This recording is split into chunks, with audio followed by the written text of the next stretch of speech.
Hello everyone and welcome to my YouTube channel. Today I'm going to be showing you how to make these spiral crochet hoop earrings.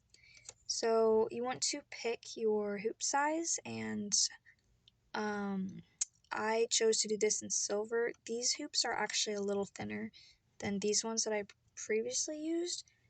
So you want to be using around a 1.50 millimeter hook, which is what I'm using for this video, but really any size will work as long as it's going to fit a lace weight size 10 yarn. So first you want to start with a slip knot, okay, and I'm using black so that it can show up better in the video. You want to put that slip knot, put your yarn on your hook, okay, and you want to grab one of your hoops. Alright, and you want to start on this side, because if you start on the backing it's less likely to slip off, whereas if you start on this side, it could slip off of that right there. So first you want to get your yarn on your hoop. Just grab the yarn. You're just going to be doing a slip stitch. You just grab the yarn and pull through the loop that was on your hook. Okay, wrap yarn around hook. Go under that hoop. Grab that yarn. Grab that. Pull through the first two loops on your hook. Okay, and then you want to pull through the second two loops on your hook. And then you want to pull this thread. That way, this is your tail. You want to make sure that you do your stitches around that. That way you can just cut it off instead of having to tie in your end later. So we're just going to be doing doubles on this. So you wrap yarn around hook. I'm going to be going through the, oops, sorry, I messed that up. I'm going to be going through the first two loops on your hook. First, and you go through the second two loops. Pull that yarn so that if you want to make sure that this yarn doesn't get twisted around, otherwise it could leave a lump in your work. So wrap yarn around hook, go under that hoop, pull through, wrap yarn around hook, pull through the first two loops, pull through the rest.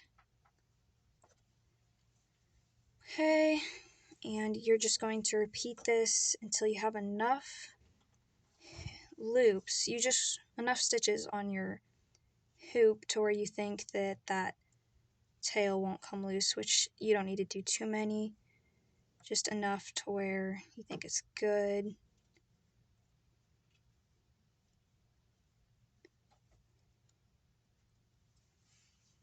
Okay, the first two, pull through the second two. Okay, so that should be around enough, about like 5 stitches. You just cut your yarn off. Just don't cut your work off, that could be pretty bad. Okay, and then you pick up your work again. See how you don't see that tail anymore because your stitches covered it.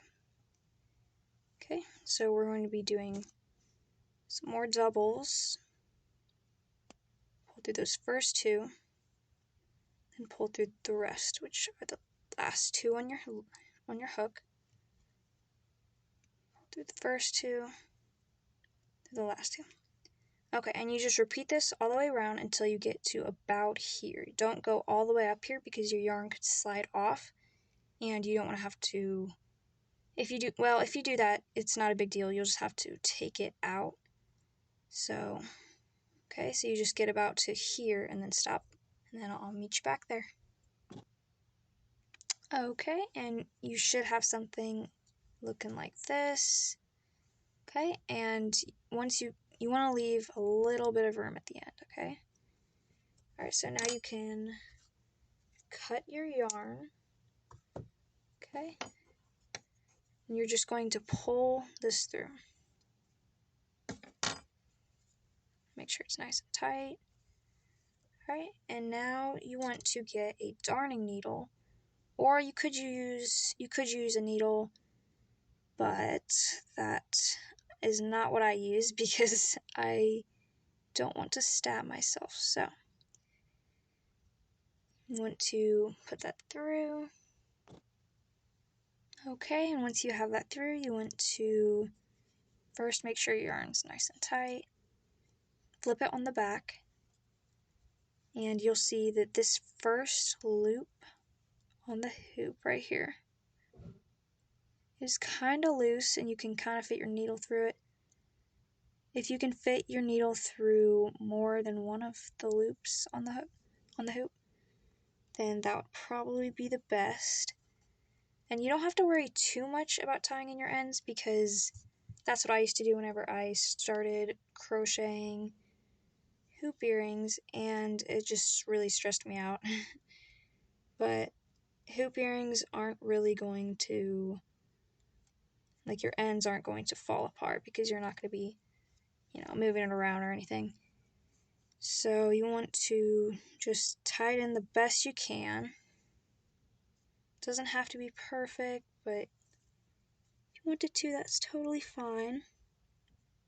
Okay, you just weave through a bunch of stitches and it should hold pretty good.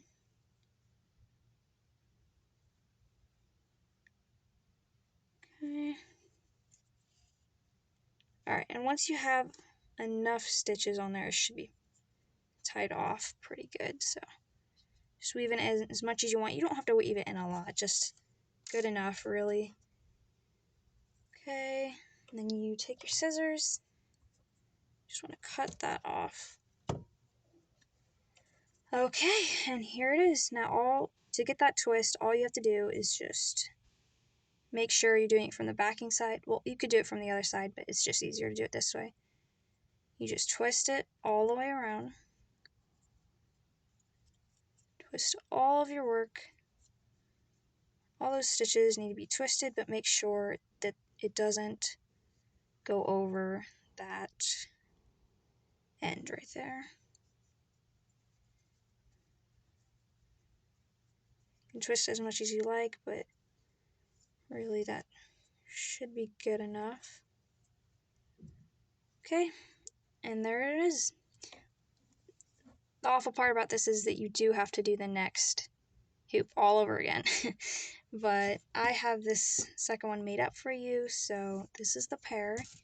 I hope you enjoyed this tutorial, and please like and subscribe if you want to see more. Also, there's one more thing I forgot to mention. The best yarn of size 10 to use for this is what I really prefer, is using mercerized cotton. This way, mercerized, it means that the yarn's like not going to pill, okay? It's not going to pill. These threads aren't going to go apart, really. And it won't look fuzzy. It'll look more sleek. That yarn is probably what I think is the best and would recommend the most for any hoop earrings, really. Okay, so thank you, and I'll see you next time.